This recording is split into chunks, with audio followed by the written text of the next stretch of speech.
برای ما شما حکمش را معرفی میکند. و تعبیر دیگر آیات قبلی قواعد کلی سوگند را تشریح کرد.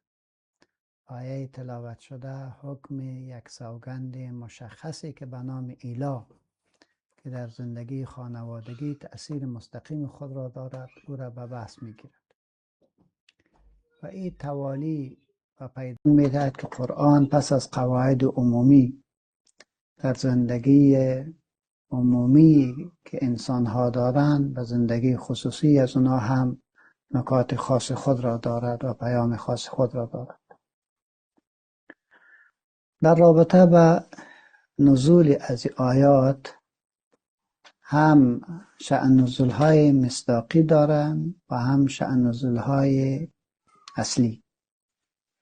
میبینیم که در دوران جاهلیت قضیه طوری بود که یک زن برای یک مرد یا یک شوهر به خاطر که برای زن اذیت برساند و او را در مشکل قرار بدهد، بعد با او ایلا میکرد، یعنی سوگند یاد میکرد که با او مقاربت و همجنسی نمی کند و به اساس از این زن معلق میشد.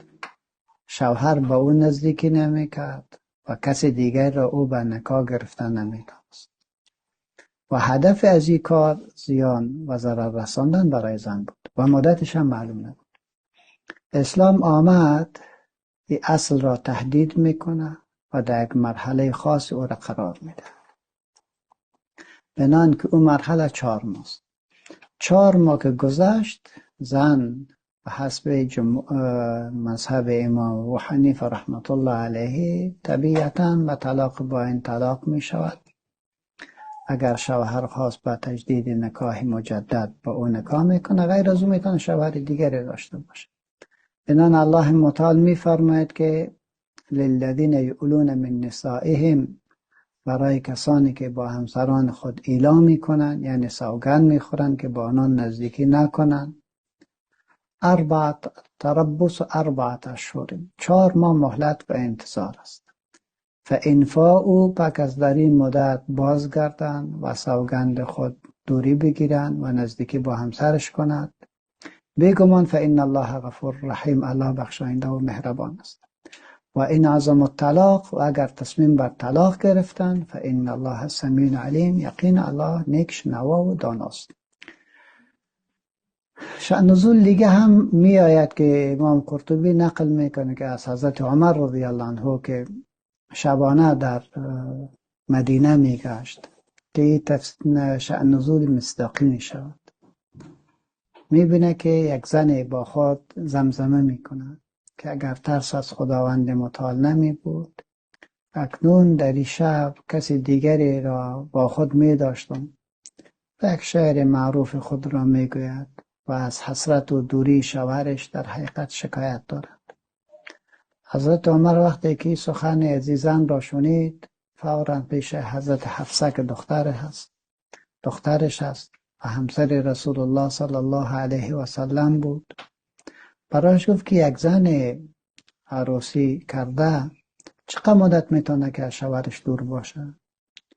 گفت که 2 ماه، بعد از 2 ماه 3 ماه حالت سختی را خواهد داشت و 4 ماه حتما باید شوهرش همراهش باشد. حضرت امیرالمؤمنین دستور داد که هر قطعه عسکری که برای کار می رود 4 ماه بعد خامخواه باید به خانهشان برگردد. به این تعبیر للذین یؤلون ایلا به معنای قسم و سوگند است. امام قرطبی میگه که آل یؤول ایلاءً یعنی حلف، و در اصطلاح شریعت سوگند شوهر بر ترک همبستری با همسر خود به مدت بیشتر از 4 ماه یا به قول هر مدتی که تعیین کرد. و حضرت عبدالله ابن عباس باز قرائت دیگر للذین یقسمون، کسانی که سوگند میخورند. ایلا به معنای مستقیم سوگند میاد. من نسائهم، من برای تبعیض است یا برای جنس، شامل همسران آزاد، کنیز و اهل کتاب کلش میشه. تربص به معنای انتظار کشیدن و درن کردن از این خاطر قرطبی التربص التأنی و تأخر، انتظار و تأخیر. در این آیت مهلت 4 ماه را خداوند متعال تعیین میکنه، 4 اشهر. بعد میگه که این آیه در حقیقت برای ما شما یک ساختار ثنایی یا دوگانه را بر ما میدهد. میبینیم که بخش اول اصل حکم و مهلت را تشریح میکنند، للذین یؤلون من نسائهم، بعد میگه تربص 4 اشهر. بخش دوم آیه که همان یا عزم به طلاق یا بازگشت است، من فإن فاءوا فإن الله غفور رحیم، نتیجه بیان میکنه. شاخه دوم طلاق، و این عزم الطلاق فإن الله سمیع علیم. بناهن 2 آیه در حقیقت اصل مهلت و راه بازگشت را به معنای فی بیان میکنه. امام قرطبی رحمت الله علیه در این آیت تفسیر بسیار زیبای داد، تقریبا 24 مسائل شرعی را از استنباط میکنه. اولی که ایلا به معنای سوگند است به ترک جماع با همسرش. بعد چیزی که سرزو ایلا محقق می شود، قسم محقق می شود. امام مالک و جمهور علما می گویند که ایلا با هر سوگند محقق می شود که معنی جماع گردد، خواه سوگند با الله باشد، خواه به صفات الله باشد، خواه به نظر باشد، خواه به عتق غلام باشد، خواه به معنای طلاق باشد، و کلش می آید.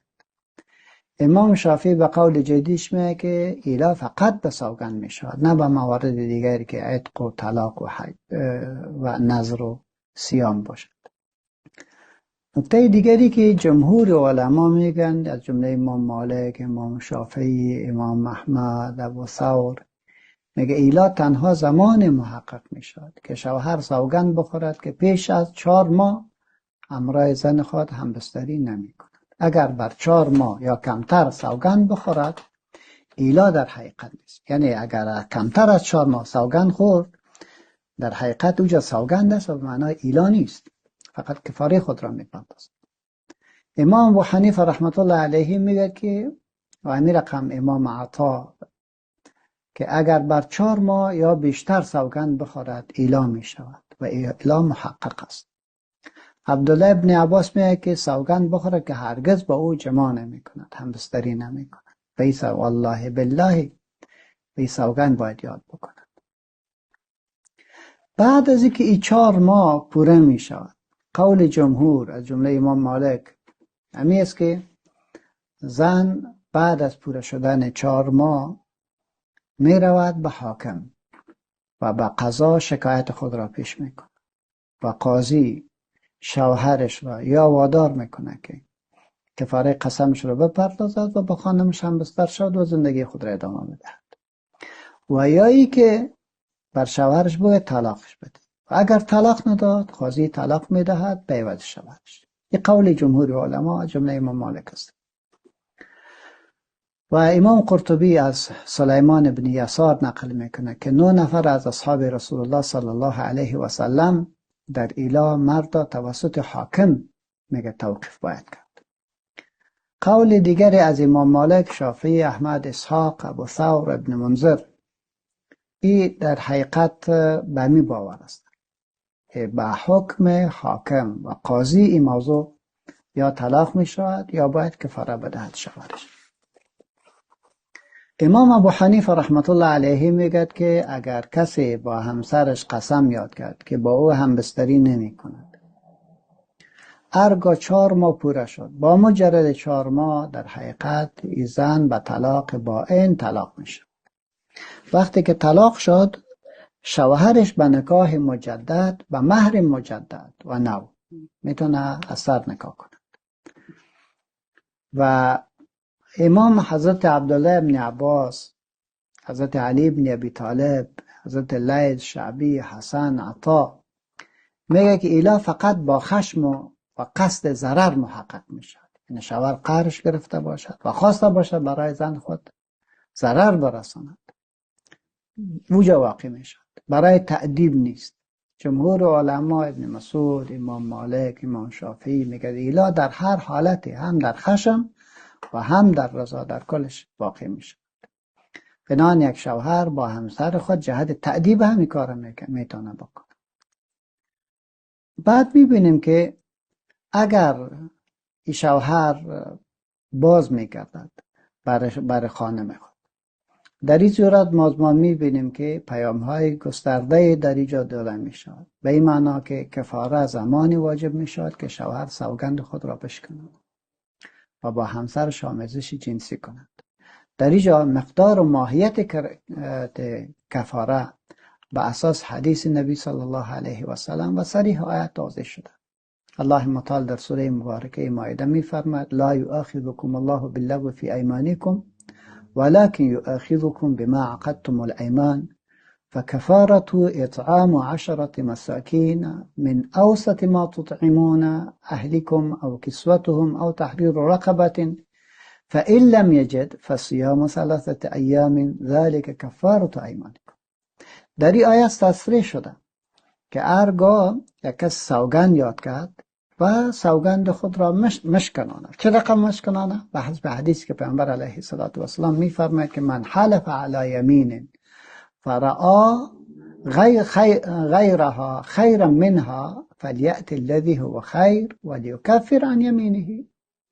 کسی سوگند یاد کرد، قسم خورد، در عموما که ایلا جزئی از سوگند هست، بعد میبینه که بازگشت بر او خیر است، میگه به عمل خیر نیک برگردد و از قسمش کفاره بدهد.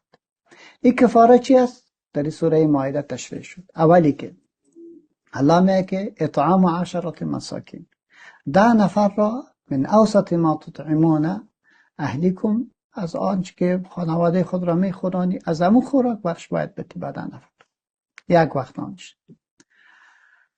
یا ای که 10 نفر را لباس بدی، یک جور لباس برش بدی. اگر این هم نداشتی، مرحله سوم باز روزه را بگی. ببخشید، مرحله سومی که غلام را آزاد کن، در آزادی غلام مصرف کن.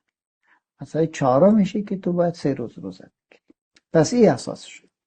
الله متعال در اینجا بر ما امیر میگه که یعنی هرگاه یک نفر حق طلاق اعلا کرد و قسم خورد و حسب مذهب امام ابو حنیفه رحمت الله علیه، اگر از کمتر از 4 ماه مقاربت کرد کفاره قسم خود را میدهد و اگر 4 ماه پوره شد زن طبیعتا بدون از اینکه به قضا مراجعه کنه به طلاق با این طلاق میشه. پس این آیه برای ما شما محدودیت مدت آزار را مشخص کرد که اگر اذیت بود، آزار بود، از 4 ماه زیاد نمیشه. دوم چیزی که بر ما داد فی و بازگشت را اسلام تشویق هم میکند. برگردین به طرف خانواده تا و خانواده خود را نباید از بین ببرید. از طرف دیگری نقش این نکته را هم به ما داد که یک شوهر هرگاه مسافر می شود، جایی می رود، این را در نظر باید داشته باشه که خانمش حق دارد که با اون نزدیکی کند، با اون یک جا بوده باشد. انتها مدت را نباید بیشتر از 4 ماه سپری کند. و جمهور علما خب به این است که طلاق واقع نمی شود مگر به حکم حاکم. یعنی اگر یک زن بعد از 4 ماه باز هم به همسرش مراجعه نکرد، اگر خودش نخواسته باشه باز هم طلاق نمی شود. از طرف دیگری اسلام را به ما شرح می دهد که اذیت و اذیت دادن برای یک زن کاملا ناروا است و زشت است و بد است و اسلام برای ما از نظر حقوق اخلاقی این را تثبیت میکنه که ایلا در حقیقت یک تصویر کشنده است که خانواده را از بین میبرد و نباید انسان به او مراجعه بکنه. در کل این آیات برای ما شما مدت حد اکثر ایلا را هم نشان داد که 4 ماه است. از 4 ماه ایلا بیشتر نیست. نقش حاکم را حسب دستور جمهور علما مشخص شد. حسب مذهب امام ابو حنیفه رحمت الله علیه پیش از 4 ماه حق دارد شوهر قسم خود را بشکند و کفاره قسم بده. بعد از 4 ماه طبیعتا زن از پیشش طلاق و طلاق بائن می شود. اگر خواسته باشه به نکاح مجدد و مهر مجدد او را میتونه به نکاح بگیرد. بنابراین دخالت حاکم در اینجا اصلا نیست. جلوگیری از چرا این حکم آمد به خاطر که جلوگیری کنه از ضرر و حبس یک زن طوری که در جاهلیت. و از طرف دیگر حفظ کیان خانواده با مهلت و فرصتی که قرآن کریم برای ما و شما تعیینش کرد. و از طرف دیگر احترام به اراده مرد در انتخاب فی یا طلاق، هر کدامش که خواسته باشه خودش تعیین باید کنه. و هماهنگی طبیعی، روانی و جسمی میان زن حد اکثر 4 ماه. بنابراین این آیه پیام نهایی برای امروز ما در زندگی زناشویی که سوگند بر ترک جماع و طور کلی هر سوگندی که بر روابط عاطفی و جنسی آسیب بزند نباید وسیله اذیت و آزار کسی قرار بگیرد. و مفهوم آیه بر ما امر داد که کفاره یعنی در حقیقت جریمه نقدی یا عملی اشاره دارد که ایلا در لغت به معنای سوگند است و در اصطلاح شرعی سوگند خوردن یک شوهر به ترک آمیزش با همسرش است که انتهاً به 4 ماه باید برسد. از 4 ماه که طرف گذشت، زن به قول جمهور علما حق مراجعه به قضا دارد. و قول امام ابو حنیفه رحمت الله علیه بدون مراجعه به قضا زن طلاق میشد. الله متعال اعمال صالحی ما شما را بپذیرد و توفیق مزید عبادات را نصیب بگرداند. مشکلات ما را الله متعال حل بگرداند. سبحانك اللهم وبحمدك استغفر الله اشهد ان لا اله الا الله استغفرك واتوب اليك. اللهم وفقنا لما تحب وترضى من القول والعمل. اللهم اعنا على ذكرك وشكرك وحسن عبادتك وتلاوة كتابك آناء الليل وأطراف النهار لعلك ترضى. وصلى اللهم صل وسلم وبارك على حبيبنا محمد وعلى آله وصحبه ولمن دعا بدعوته إلى يوم الدين. والسلام عليكم ورحمة الله وبركاته وجزاكم الله خيرا وبارك الله فيكم. السلام علیکم و رحمت الله و برکاته. با خیر سلامت باشین استاد محترم. یک سوال داشتم در قسمت از این که اگر حضرت عمر رضی الله تعالی عنه دوری شوهر از همسر را به 4 ماه محدود کرد، پس کسانی که در جماعت دعوت تبلیغ اشتراک میکنن و بیشتر از 1 سال تیر میکنن حکمش چیست؟ همین روشنی من داخل جناب استاد جزاکم الله خیر. درست کار نمیکنه، خلاف سنت عمل میکنه. بهت نمیشه که تبلیغی کار میکنه و صحیح است. درست نمیکنه، صحیح کار نمیکنه. وقتی که میرون با خانواده قطع رابطه میکنه، تلفن نمیگیره، احوال نمیگیره، حتی کسی که از دوستایش وفات میکنه نمیرسن. یک خطا هست و این صحیح نیست. بخیر سلامت باشین استاد. سلام علیکم جناب استاد عزیز، خداوند شما را داشته باشه و دکتر صاحب مبارک. استاد یک سوال داشتم، اونی که بسیاری از دوستا و کلمات خانم خود صدا میکنن مثل بچیم یا مثل یگان. زیادتر همین موضوع را ما با دوستا که یگان وقت شنیدیم و من ساخته میشانه که بچیم گفته صدا نکنی که درست نیست از لحاظ شرعی. در این باره اگر یک توضیحات می داشتین که بسیاری از این دوستای ما همین به شکل صدا میکنن مثل بچه یا بچه‌م به می شکل. میره یک استاد جان تشریح میکنین. سلامت باشین. خب این سخن خود درست نیست. ما میدانیم، شما میدانیم، خودشان میدانه که سخن ما واقع نیست. ولی چون واقعیت نیست، وقتی قصد اظهار نداشته باشد، اظهار واقع نمیشه تنها با گفتن. و این یگانه با شفقت تو ایران میگوید، برای دلسوزی ایران میگوید. بنان اثر سرش مرتب نیست. ولی طوری که خودت گفتی خوب است که از این الفاظ که اشتباه در اینجا وجود داره از او دوری بگیره. جزاکم الله خیرا. خیر بینید.